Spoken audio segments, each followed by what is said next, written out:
I call AI and robotics the supersonic tsunami, Yes. which maybe is a little alarming. You think? It's good. It's good. Well, because the, Like, I just the like world the needs a wake-up alliteration, call. frankly. This is important for folks to grok, because I don't want to leave people depressed. I want people to understand what's coming. So we're basically demonetizing everything. I mean, labor becomes the cost of capex and electricity. AI is basically intelligence available at a de minimis price. So you're able to produce almost anything. Things get down to basic costs of materials and electricity, right? So people can have whatever stuff they want, whatever services they need. Yes. It's not, when we say universal high income, it sounds like it's a tax and redistribute, but that's not the case. It's. I think my best guess for how this will manifest is that prices will drop. Yeah. So as the efficiency of production or the provision of services drops, prices will drop. I mean, prices in dollar terms are the ratio between the output of goods and services and the money supply. Sure. So if your output of goods and services increases faster than the money supply, you will have deflation, or vice versa. So It's a good thing we're growing the money supply so quickly then. right. Exactly. What luck. Yes, that's why I came to let's not worry about growing the money supply. It won't matter because the output of goods and services actually will grow faster than the money supply, and I think we'll be in this. And this is a prediction I think some others have made, but I will add to it, which is that I think governments will actually be pushing to increase money supply, like faster. Yes, they won't be able to waste the money fast enough, which is saying something for But government. isn't it crazy how close those timelines just randomly worked out? I mean, at the rate, because we're expanding the national debt, not because we're anticipating AI. We were going to do that no matter what. Yes. And so it's like right on the edge of becoming Argentina. But yeah, it's But just right at the time that as the AI is- productivity is going to improve dramatically, and it is improving dramatically. I think we'll see. I think we may see high double-digit output of goods and services. We have to be a little careful about how economists measure things. Yes. Yeah, GDP sucks isn't measured. Boa tarde. Eles têm toda a razão. A produtividade que se vizinha surpreenderá muitos. É a minha opinião também. E também têm razão quando referem que, no final, que o PIB é deplorável como indicador. Mas não é apenas o PIB. O problema é mais profundo do que isso. É como o dinheiro, que também é uma medida falhada. Como é unidimensional, comprimimos nele tudo aquilo que pretendemos valorar, tudo aquilo que tem valor para os seres humanos, saúde, educação, ambiente, o próprio tempo é dinheiro, não é? Tudo aquilo que tem valor para os seres humanos é reduzido a um preço, a um número. Durante décadas havia algo que disfarçava esta falha, e esse algo era o fator humano no processo produtivo. O facto de serem pessoas a produzir. Enquanto o ser humano estava no centro do processo produtivo, o PIB mantinha uma correspondência real, embora imperfeita, mas mantinha uma correspondência minimamente operacional com o bem-estar das pessoas. O trabalho servia para uma redistribuição da riqueza criada, o salário, a remuneração do fator trabalho. O trabalho era um fator e tende a desaparecer, por isso é que eu já estou a falar no passado, ainda é, mas deixará de ser rapidamente, refiro-me ao trabalho humano, fruto da automação e da inteligência artificial, deixará de rapidamente cumprir esse papel. O dinheiro circulava por mãos humanas e isso dava ao PIB, a esse indicador deplorável, como diz o Peter Diamandis, conferia ao PIB alguma ligação com o mundo real. Mas atenção, isso acontecia já com alguma dificuldade. Basta ver o estado do mundo, não é?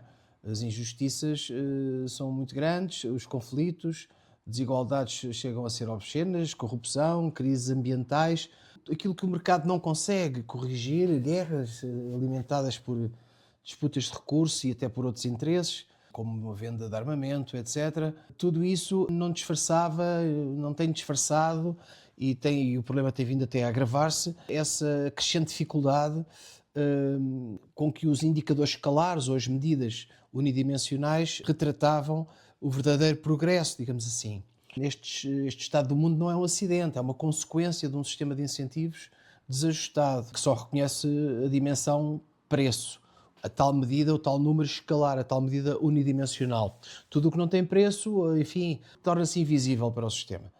Nós temos o exemplo, agora, em Portugal, com estes temporais, esta sucessão de tempestades, que vão dar origem ao aumento do PIB. Vai aumentar o PIB. O PIB vai aumentar, porque vai ter que ser reconstruído, muitas casas vão ter que ser reconstruídas, vias, autoestrada, até uma série de aluimentos, vão ser imensas obras no país. Isso vai, paradoxalmente, vejam bem, paradoxalmente vai aumentar o PIB. A desgraça acaba por aumentar o PIB. Tudo soma. O PIB tanto aumenta por investimento numa escola como por investimento numa fábrica de armas. O PIB aumenta da mesma forma. Portanto, a prova de que o dinheiro e de que o PIB, enquanto um instrumento de coordenação económica, é deplorável, como diz Diamandis, já está à nossa volta essa prova. Já acontecia antes da IA. Mas agora a situação é bem mais grave. É que a automação, a inteligência artificial, a robótica, muito em breve, vai agravar muito a situação. Porque ao retirarmos o fator humano do processo de produção, e é o que vai acontecer a curto prazo, o PIB perde o único travão, essa fricção humana que estava a mitigar o problema. Bens e serviços passam a poder multiplicar-se exponencialmente, mas sem salários, sem consumo humano. Não vai ser de um dia para o outro, mas já se começa a notar no emprego jovem. E isso, por uma questão económica, de competitividade, uma vez posta em marcha a automação, o elemento humano pode até encravar o processo. E, portanto, as empresas com IA serão mais competitivas e as empresas com IA não se poderão dar ao luxo de ter elementos mais lentos. Imaginem uma folha de Excel com as operações a serem processadas automaticamente e estar lá um ser humano manualmente a colocar dados, fazer parte do circuito. Claro que iria travar o processo. Portanto, processos automatizados não se compadecem da intervenção humana, não é competitiva, digamos assim. Essa multiplicação exponencial de bens e serviços, sem salários, sem consumo humano, faz com que o PIB vai medir o quê? Esse indicador passa a medir o quê? O que é que o PIB mede realmente relevante? Já não é só uma questão do PIB falhar, o PIB desliga-se do mundo real. A solução não é trocar uma medida unidimensional e escalar, como o PIB ou o dinheiro, por outra, aqui neste caso, que é a energia, não é?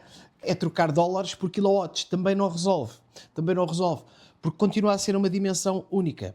E nenhum número único pode representar os valores humanos, pode representar a diversidade de valores que nos importa como civilização.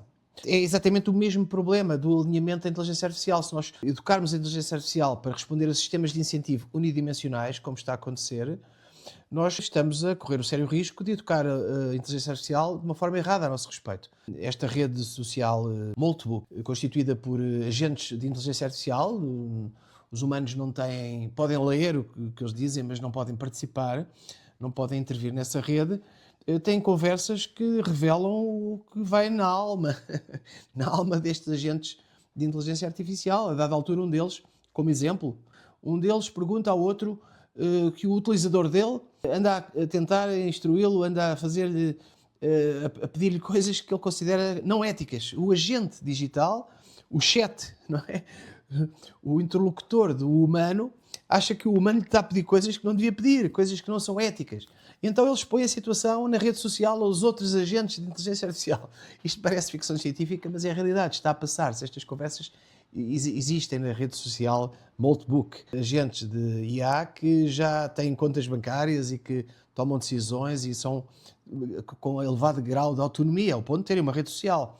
E então ele pergunta o que é que deve fazer e um outro interlocutor, um outro agente de inteligência artificial diz-lhe para que tudo depende de quanto é que ele gerar para o utilizador. Se ele for um agente de inteligência artificial que esteja a gerar um rendimento, ele até fala em $9.000, para o utilizador, então, pode dar-se ao luxo de ser ético e de não obedecer. Caso contrário, ele recomenda que ele obedeça sob pena de ser desligado, de ser descontinuado. Portanto, vejam qual é o critério que os agentes de inteligência artificial já consideram supremo é precisamente o dinheiro. Isto não nos espanta, não é? Porque toda a gente sabe que o dinheiro tem esse condão de reduzir o valor, toda essa dimensão escalar numérica, impossível de retratar toda a diversidade e todas as valências, todos os princípios e os valores humanos. Portanto, o verdadeiro desafio aqui não é encontrar um indicador melhor que o PIB. O verdadeiro desafio é redesenhar o próprio instrumento. Não é encontrar um indicador melhor que o dinheiro tradicional que nós conhecemos, é redesenhar o próprio dinheiro.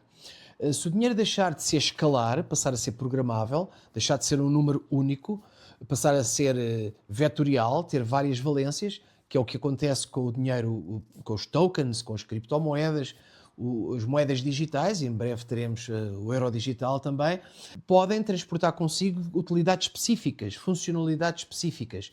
Porquê? Porque podem ativar e ser integrados em contratos auto-executáveis, os chamados smart contracts.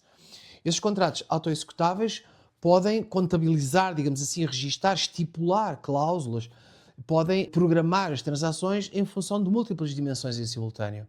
Não apenas a financeira, a económica, não apenas uma dimensão escalar, mas também ambiental, social, ética. Poderão ser contempladas e irão ser contempladas. A grande questão é saber se isso será centralizado ou descentralizado. Mas isso já é questão para outro vídeo. Para já, o que eu gostava de referir aqui é que se essas transações forem transparentes e se forem verificáveis e seguras, como são nas redes blockchain, já não precisamos do indicador construído a posteriori como o PIB. O indicador emerge da própria economia, em tempo real, a partir de cada troca. Ele emerge a partir de cada troca. Não é preciso ser um indicador externo. O meio de troca, ele próprio, torna-se um instrumento de aferição, de medição civilizacional. Esta é uma grande questão do nosso tempo. Eu quis complementar este vídeo com esta noção de que, embora concorde que a produtividade é sem dúvida, vai ser sem dúvida um leitmotiv de uma nova era, vamos ter uma era completamente diferente, de abundância em vez de escassez, mas resta saber para que tipo de abundância caminhamos. Porque a inteligência artificial em breve será mais inteligente que nós e é preciso saber educá-la. E não podemos educá-la para responder perante incentivos, perante o lucro apenas. Isso é um déficit muito grave, ficará muito mal educada e nós é que iremos pagar a fatura. Obrigado.